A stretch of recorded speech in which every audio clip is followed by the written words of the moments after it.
Hello, everyone. Welcome back to the Your English podcast, the perfect place to boost your English little by little with each conversation. So today we're doing a deep dive into something I hear about all the time. That feeling you might have where, okay, you understand English pretty well. You can read articles, follow a movie maybe. Mm-hmm. But then when it's your turn to actually speak, it's like hitting a wall.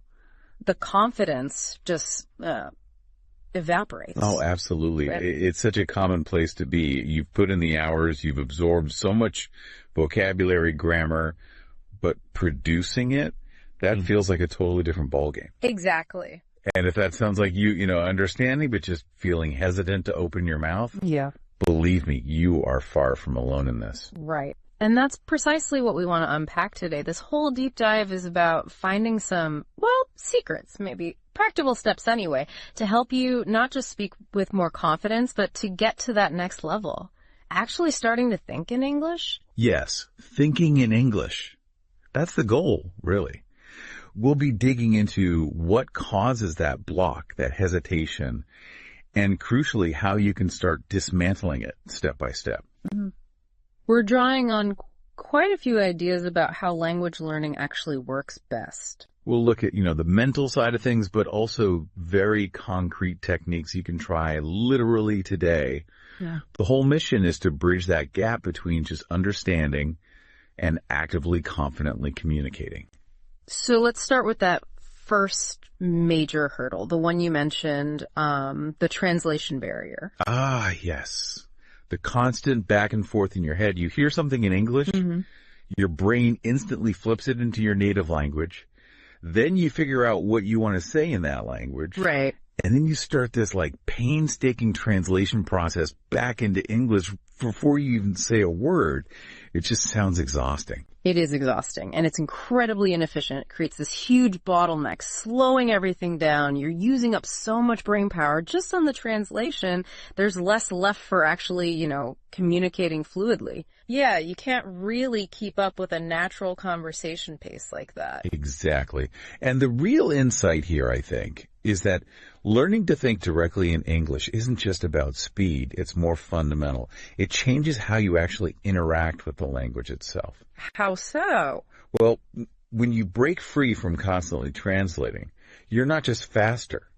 You start to grasp the nuances, the idioms, the way English feels more intuitively. You move beyond just literal word-for-word stuff. Okay, that makes sense. But how on earth do you start doing that? Rewiring your brain sounds, kind of massive. It does sound huge. And look, it's not something that happens overnight. It's a process.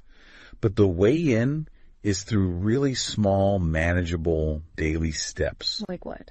Like, look around you right now, whatever room you're in. See a chair? Think chair directly. Don't think your word for it first, then translate. Just chair. Just the English word? Just the English word. See a lamp? Think lamp. A book? Book. It sounds almost ridiculously simple, I know. Yeah, a little bit. But what you're doing is forging a direct link. Object to English word, concept to English word. You're starting to weaken that automatic detour through your native language. It's like building tiny little pathways in your brain. Okay, I can see that. So it's less about memorizing lists and more about actively seeing the world through an English lens, even just for objects initially. Precisely. You're cultivating this English thinking mindset, as you call it, building those direct neural connections between your thoughts, your experiences, and the English language itself, bypassing the middleman, basically. So once you get comfortable just naming things, what's next? You expand it slightly. Try narrating simple actions to yourself in English, silently or even quietly aloud if you're alone. I am walking to the kitchen. I am making coffee. I am reading an email. Just describing what you're doing. Exactly. Or even your internal state. I feel tired. I am happy about this. I'm feeling a bit stressed. It might feel awkward or artificial at first, I can imagine. But pushing through that initial awkwardness is key. This internal English monologue starts to build that mental muscle. It makes English feel less like a foreign subject and more like a tool you're actively using for thought. That sounds like a really proactive way to immerse yourself, even when you're not, like, in an English class or talking to someone. Absolutely. And you can bolster this with other immersion techniques. Create an English bubble around you as much as possible. How do you mean? Passive stuff can help too. Have English podcasts or music playing quietly in the background while you cook or clean. It just normalizes the sounds and rhythms. Soaking it in almost unconsciously. Sort of, yeah. Yeah. And more actively, maybe put English labels on things around the house. Kitchen items, office supplies. It just reinforces the vocabulary visually. Oh, that's a neat idea. And a really common one, but effective. Change your phone language, your computer language, social media. You're forced to navigate using English constantly. You interact with it dozens of times a day without even thinking about it. Exactly. It's all about consistency. Regular exposure, even passive, helps cement those direct connections and just makes the language feel normal, less alien. It chips away at the reliance on translation. Okay, that makes a lot of sense. Now, let's shift gears a bit. There's another huge elephant in the room for many learners. The fear. The fear of making mistakes. It can be paralyzing. Absolutely paralyzing. It's probably the single biggest thing that holds people back from speaking, even when they understand quite a lot. Why is it so powerful? Well, nobody likes to feel foolish or incorrect, right? There's ego involved, there's vulnerability. But here's the thing. If you think about learning any complex skill, playing guitar, learning to code, skiing, mistakes aren't just likely. They're essential for progress. They're not failures, they're feedback. Feedback? How so? Every time you make a mistake in English, it's like your brain sending you a little signal. Okay, this part isn't quite right yet, need to adjust here. It pinpoints exactly where you need more practice or understanding. It's data. So instead of seeing red flags, we should see signposts. Exactly. Signposts showing you the way forward. Truly successful language learners aren't the ones who never made mistakes. They're the ones who learned from their mistakes most effectively. They weren't afraid to make them in the first place. That's a really powerful reframing, but it's hard to just switch off that fear, isn't it? Especially the fear of being judged by native speakers. It is hard, but two things can help here. First, remember how you feel when someone tries to speak your native language. Are you usually critical? No, not really. Usually I'm just impressed they're trying. Right. Most people are like that. They appreciate the effort. They're usually more helpful than judgmental.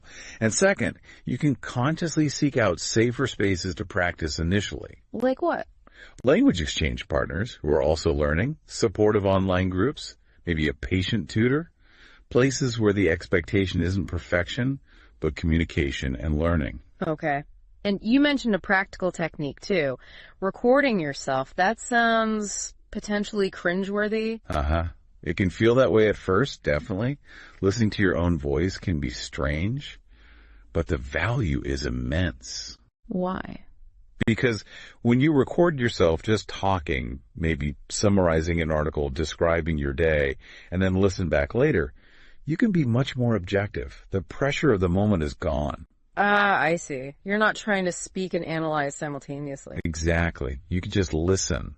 You'll notice things, pronunciation points, grammar slips, maybe where you hesitated without the emotional weight. It helps you track your actual progress and identify specific things to work on. It's self-assessment without the self-consciousness of doing it live. That actually sounds really useful once you get over the initial awkwardness. It really is. Just remember, errors are completely normal. They're part of the process for everyone. Embrace them as learning tools. Okay, so we've tackled translation and fear. Let's move on to a specific technique you mentioned earlier, shadowing or echoing. Sounds intriguing. What exactly is it? Shadowing is a fantastic technique for tuning your ear and your mouth to the sounds of English. Basically, you listen to a short piece of audio, ideally a native speaker, and you try to repeat what they're saying almost at the same time, like you're their shadow. So you're speaking along with them. Pretty much, yeah. Maybe just a fraction of a second behind. The main goal here isn't necessarily deep comprehension at first. It's mimicking. Mimicking what, specifically? The words? The words, yes. But crucially, how they're said. You're trying to copy the speakers. Intonation, the rise and fall of their voice, the melody, rhythm, the pattern of stress which syllables are emphasized, pauses where they naturally break, linking, how sounds connect between words. Ah, okay. So it's about capturing the music of the language, not just the lyrics, so to speak. That's a great way to put it. Exactly. Yeah. These musical aspects, prosody we call it, are absolutely vital for sounding natural and being understood easily. They carry a lot of meaning and emotion. It makes sense. Sometimes you can understand all the words someone says, but if their rhythm or intonation is very different, it can be hard to follow. Precisely. Shadowing directly tackles that. So how do you actually practice it effectively? Start small and simple. Choose a short audio clip, maybe 10, 20, 30 seconds max. Something clear, perhaps from a podcast or audiobook where the speaker isn't too fast. Okay. Listen to it once or twice just to get the gist. Then play it again and start speaking along, trying your best to match their timing, pitch, and rhythm. Focus really hard on the sounds. And just keep repeating that same clip. Yeah, repeat it several times. Don't worry if you stumble or can't keep up perfectly. That's normal. The act of trying is what trains your ear and your vocal muscles. Just focus on matching the sound patterns. What are the main payoffs from doing this regularly? Huge improvements in pronunciation, for one. Yeah. You're physically practicing making the sounds correctly. Your intonation will become much more natural, making you easier to understand, and you'll absorb vocabulary and sentence structures in context, almost by osmosis. It sounds like it builds muscle memory for speaking English. That's exactly what it does. It helps you internalize the natural flow and patterns of authentic speech. So a practical exercise. Find a short clip from, say, this podcast. Listen to a sentence, pause, repeat, trying to sound just like the speaker. You could do pause and repeat, or you could try the simultaneous shadowing we discussed. Both are good. Simultaneous is maybe more focused on flow and rhythm. Pause and repeat might be better for specific sounds. Experiment and see what works for you. Right. And start with clearer, maybe slightly slower audio first. Definitely. Don't jump into rapid-fire conversations or complex lectures right away. Find something clear and manageable. Consistency is key. Even 5-10 minutes of focused shadowing daily can make a real difference over time. Okay, great technique. Now, something that seems related to building confidence, especially for beginners or hesitant speakers, is focusing on basic foundational phrases. Greetings, simple questions, thank yous. Why is mastering these seemingly simple things so important? Because they are the absolute bedrock of interaction. Think about it. Almost every conversation starts with some kind of greeting or opening. If you can handle those initial moments smoothly, automatically, without anxiety, it sets a positive tone for the whole exchange. It lowers the barrier to starting to speak at all. It's like having a reliable toolkit for just getting the conversation engine started. Precisely. When you know you can say, hello, how are you? Or, excuse me, can you help me? Or, thank you, have a nice day. Confidently, it removes a layer of friction. You're not fumbling right at the start. So these small successes build momentum. Absolutely. Yeah. Each time you use one of these phrases successfully, it's a little win. It reinforces the idea, hey, I can speak English. This builds a foundation of confidence that makes you more willing to try slightly more complex things next time. It's a positive feedback loop. It connects back to that idea of moving from passive knowledge to active use, doesn't it? It really does. These phrases are often the very first things you actively use in real situations. Mastering them is a crucial first step into active communication. So a really concrete action someone could take is, pick 5 or 7 essential phrases? Yeah, exactly. Pick a handful of really common, useful ones. Greetings, farewells, basic questions, maybe a phrase for asking someone to repeat something. Like, could you say that again, please? Perfect. Write them down. Practice saying them aloud. Repeat them throughout the day until they roll off your tongue without thinking. That's them automatic. Make them totally automatic. Use them whenever you can, even if it's just saying good morning to yourself in the mirror. That repetition builds the fluency and, critically, the confidence for those initial interactions. That seems very doable. Now, we've talked about techniques and mindset, but language learning can sometimes feel like, well, work. How important is finding enjoyment in the process? Well, it's massively important. Crucial, I'd say. If the process feels like a constant chore, like something you have to do rather than something you find engaging, your motivation is going to dip. It'll be much harder to stay consistent in the long run. So finding practice methods that you actually like is key. Absolutely. We're all different. What works wonders for one person might bore another to tears. So you need to find things that align with your interests, your personality, your daily rhythm. Can you give some examples? Sure.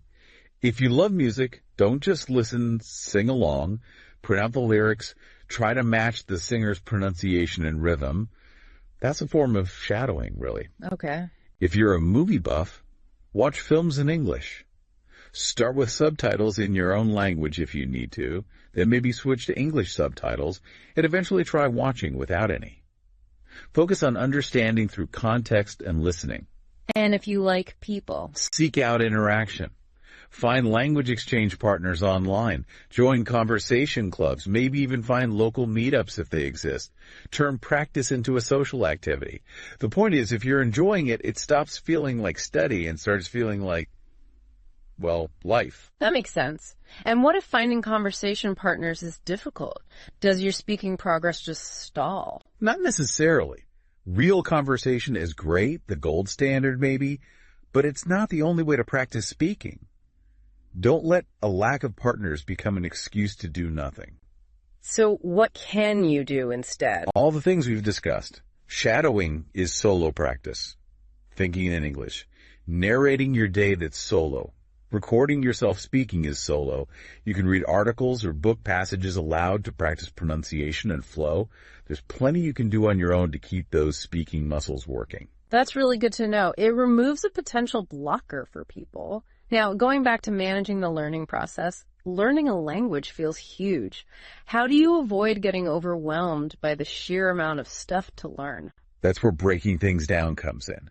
You absolutely have to divide big goals into small, manageable pieces. So instead of become fluent. Right, which is huge and vague. Right. Focus on something like, this week, I'll learn and practice 10 vocabulary words related to cooking. Or, today I will do 1 5-minute shadowing exercise. Or, for the next hour, I will try to narrate my thoughts in English. Tiny, specific goals. Exactly. Small, achievable, concrete goals. Each time you tick one off, you get a sense of accomplishment. It builds momentum. It stops the overall task feeling like this insurmountable mountain and turns it into a series of small hills you can climb one by one. That makes it feel much less daunting. And you mentioned with shadowing, choosing material that's slightly challenging. Why is that important? Not too easy, not too hard. It's about finding that sweet spot for growth. If the material you're shadowing is too easy, you're just repeating what you already know comfortably. You're not really stretching yourself. Okay. But if it's way too difficult, super fast speech, complex vocabulary, unfamiliar accents, you'll likely just get frustrated and maybe give up. You won't be able to follow along effectively. So you need something just beyond your current comfort zone. Precisely.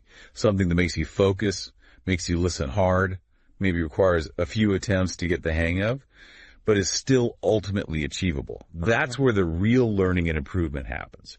It pushes your boundaries gradually. Got it. Find the zone of productive struggle. That's a good way to think about it, yes. Now, eventually, you have to bite the bullet, right? You have to actually try speaking with real people in the real world. Why is that step so critical, even if it's scary? Because real conversation is unpredictable. It's dynamic. It's where all the practice meets reality. What do you mean? Well, When you practice alone or in a very controlled setting, you have time to think, maybe correct yourself. Mm-hmm. In a real conversation, you have to respond more spontaneously. You have to understand what the other person is saying now and react now. Thinking on your feet. Exactly. You have to manage interruptions, unclear moments, different accents, unexpected questions. It forces you to use your English actively and adaptively in a way that solo practice just can't simulate. It solidifies the learning. It really does. It tests your listening comprehension in real time, forces you to retrieve vocabulary quickly, and makes you practice formulating sentences under pressure. Plus, successfully navigating a real conversation, however simple, is a massive confidence booster. Okay, but the fear is real. How can someone start small with this real-world practice? What are some low-stakes options? Think about very brief transactional interactions, things with a clear beginning and end, and low expectation of complex chat. Like? Ordering coffee, buying a train ticket, asking for directions, even if you mostly know the way, asking a shop assistant where something is, making a simple comment about the weather to someone waiting in line. Very short functional exchanges. Exactly. The goal isn't to have a deep discussion. It's just to open your mouth, use English in a real context, and survive the experience. These small encounters build tolerance for the anxiety and prove to yourself that you can do it. And the benefits of this live practice are mainly about spontaneity and confidence. Spontaneity, real-time listening practice, adapting to unpredictability, and yes, a huge confidence boost. Each successful interaction makes the next one seem a little less daunting. You're building real-world speaking experience one small step at a time. Thankfully, we don't always have to rely only on chance encounters in the street. The internet offers a lot, right? What kinds of online resources are good for speaking practice? All the online options are fantastic now. There are loads of resources. Language exchange platforms are probably one of the best tools. How do they work? You basically sign up, list your native language and the language you're learning, English in this case, and the platform connects you with people who are native English speakers learning your language or other English learners. You can then chat via text, audio, or video. So you teach each other, basically. Yeah, often it's a reciprocal arrangement. You spend some time speaking English, sometimes speaking their target language, your native language. It's practice for both of you. What else is out there? There are virtual language cafes or online conversation clubs. These are often group sessions, maybe led by a tutor or moderator, focused on specific topics. It's a more structured way to practice speaking in a group setting. Less pressure than one-on-one, maybe. Could be, yeah. And then, of course, you have online tutoring platforms where you can book sessions with qualified native English teachers for personalized lessons and focus speaking practice with expert feedback. Are there specific apps or websites you'd recommend people check out? There are many popular ones. Apps like HelloTalk or Tandem are well known for language exchange partnerships. Platforms like italki connect students with tutors. And websites like Meetup might list online conversation groups. Even just searching for online English conversation club can bring up options. So lots to explore. Definitely. Many of the big language learning apps like Duolingo or Babbel are also incorporating more community features or live sessions now too. It's worth exploring the apps you might already be using. And don't forget online forums related to language learning. Sometimes connections for speaking practice can start there. What's the big advantage of tapping into this global online community? Well, firstly, accessibility. You can connect with people from anywhere, anytime. Secondly, diversity. You get exposed to a huge range of accents and speaking styles, which is great for your listening skills. True. And thirdly, you get feedback from different perspectives. Plus, connecting with fellow learners from around the world can be really motivating. You realize you're all in this together, facing similar challenges. It builds a sense of community. That's a great point. It makes the journey feel less lonely. Exactly. It broadens your horizons linguistically and culturally. Okay, this has all been incredibly useful, lots of practical strategies. But maybe the most important thing to remember, overarching all of this, is patience. Oh, absolutely. Patience is paramount. Language learning is, say it with me, a marathon, not a sprint. Precisely. It takes time. There will be good days and bad days. Days where you feel like you're flying, and days where you can barely string a sentence together. We've all been there. We all have. And that's perfectly normal. Progress isn't usually a smooth, straight line upwards. It's more like a jagged path with ups and downs, maybe even some plateaus where it feels like nothing is happening. So how do you stay motivated through those inevitable tough patches? How do you keep the faith? You have to focus on the process, not just the distant end goal, and celebrate the small wins. Seriously. Did you manage to use a new phrase today? Great. Did you understand a bit more of that podcast episode? Fantastic. Did you push yourself to speak even when you were nervous? That's huge progress. Acknowledge the small steps. Acknowledge and appreciate them. And learn from the mistakes without beating yourself up. Be kind to yourself. Self-acceptance is maybe the most underrated language learning tool there is. That's beautifully put. And just remember that consistency, even small amounts of consistent effort every day or most days, adds up enormously over time. Little by little, those small steps will lead to significant results. Trust the process, build the habit. Okay, fantastic. So let's try and wrap this up.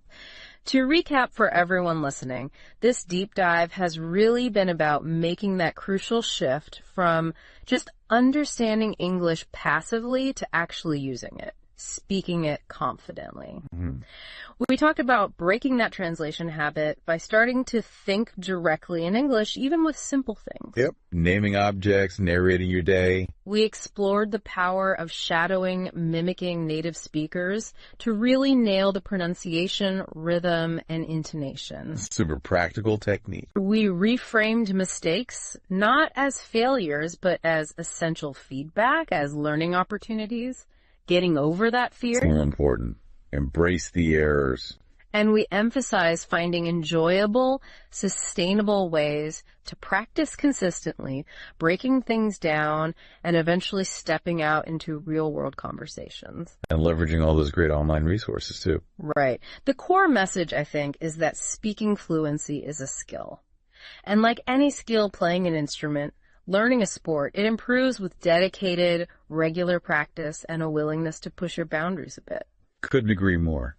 It takes effort, training, and stepping outside that comfort zone. So our final thought for you, listening right now, is please, please don't let that fear of making a mistake hold you back any longer.